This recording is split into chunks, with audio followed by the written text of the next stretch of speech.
Alors, l'ivresse, est-ce que c'est juste une habitude, un simple plaisir social, ou est-ce que ça cache quelque chose de bien plus profond? Peut-être un désir inconscient de transcendance.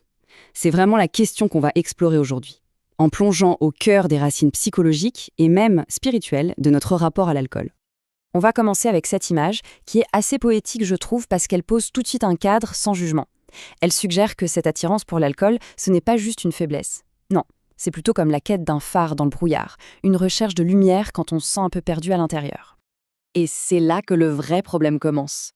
Parfois, au fond de soi, il y a un mal-être, un inconfort qui peut devenir vraiment, vraiment lourd à porter. Et face à ça, on a l'impression qu'il y a deux chemins. Soit on cherche à anesthésier la douleur, soit on aspire à la transcender. Et bien sûr, l'ivresse se présente comme la solution de facilité, immédiate, mais totalement illusoire. C'est ici qu'intervient la perspective fascinante de Carl Jung. Ce qu'il nous dit, c'est que la soif d'alcool n'est pas purement physique. En fait, c'est une quête spirituelle qui a pris un mauvais virage. L'âme, elle, cherche l'union, la connexion à quelque chose de plus grand, mais elle se trompe de chemin. Et tout ce qu'elle trouve, c'est une imitation, une version de bas étage de ce qu'elle recherche vraiment. Et vous savez, ce n'est pas un hasard. Le langage lui-même nous montre ce lien un peu paradoxal. Le mot latin spiritus, il désigne à la fois les spiritueux, donc l'alcool, et l'esprit, l'expérience spirituelle la plus élevée.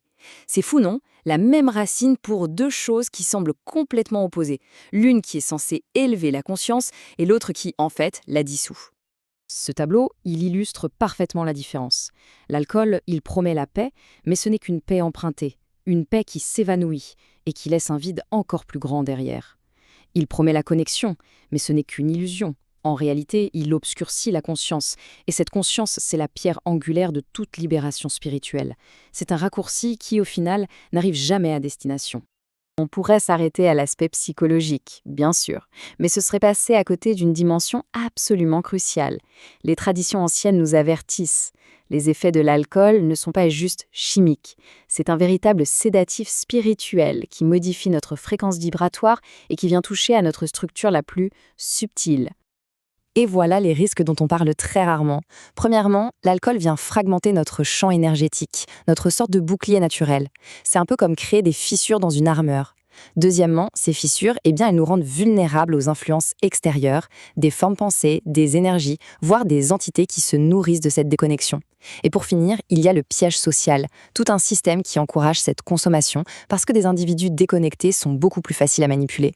Cette citation, elle résume le paradoxe à la perfection. On nous présente l'alcool comme un acte de convivialité, de fête, de liberté. Mais en affaiblissant notre souveraineté intérieure, ça devient une chaîne invisible. Une soumission déguisée à des forces qui, bien souvent, nous dépassent. Et là, on arrive vraiment au cœur de notre exploration. Le point crucial, en fait, c'est de déplacer le regard.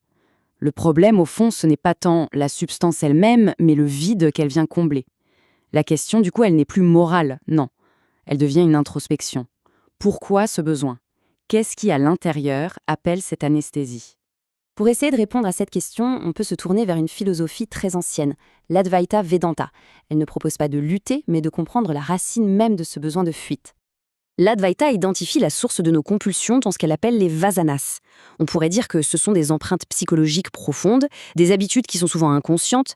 Ces tendances, elles ont une envie presque vitale de se satisfaire.